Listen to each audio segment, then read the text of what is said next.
And they developed an open mine in 1963, which ran for 30 years until 1993, extracting ore, and they were extracting barytes. Now, open cast mining, of course, by its nature, is very intrusive on the environment, because you extract an awful lot of soil and material, which you discarding well over 90% of it. So consequently, at the end of a 30-year period, you're left with two distinctive things. One is the great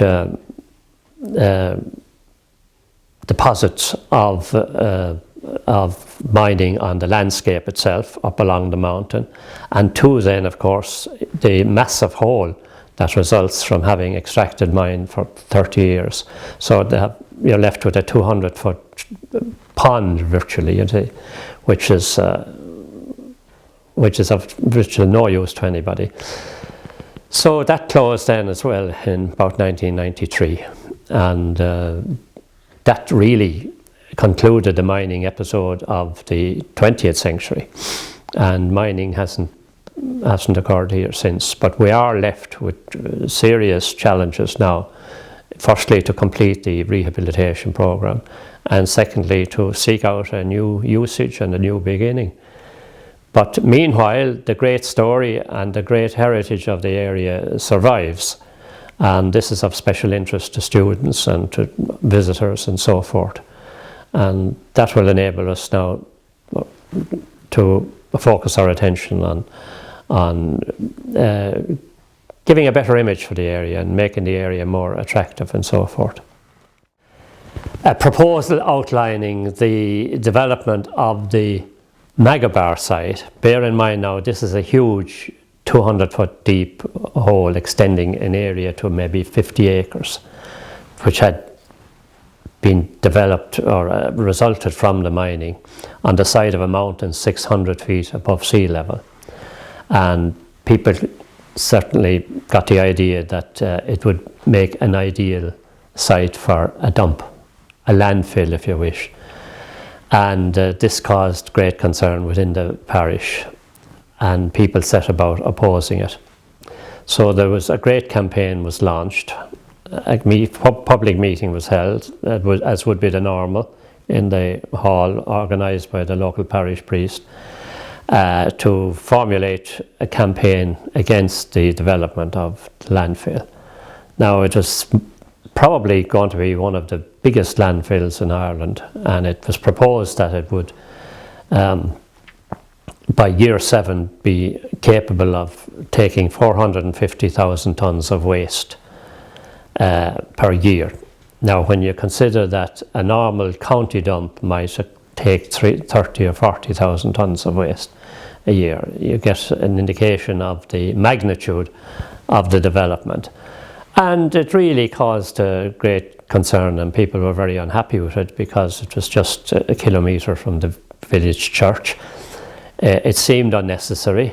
It seemed, certainly it was unwarranted from the locals' point of view, and most certainly it was unwelcome from the locals' point of view. But nevertheless, planning application was formulated, and of course, to develop a dump of that magnitude, or to develop any dump, you need two things. You need a license, number one, and you need planning permission for the structure.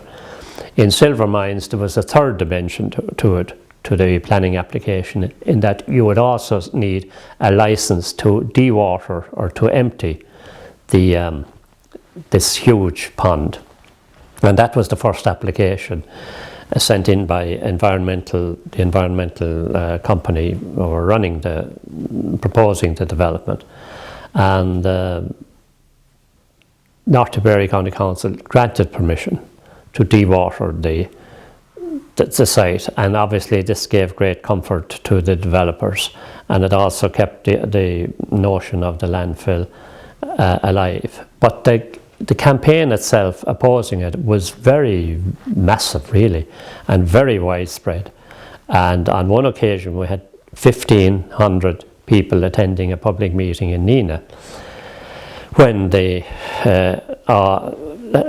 when people simply objected to it. There was also an additional aspect to it. We felt, or the local people felt anyhow, that it was above the norm in this respect. For centuries, the local people of Silvermines had accommodated miners and mining development, and some cases, as I've already outlined, extending to parting with their land and selling their land and so forth.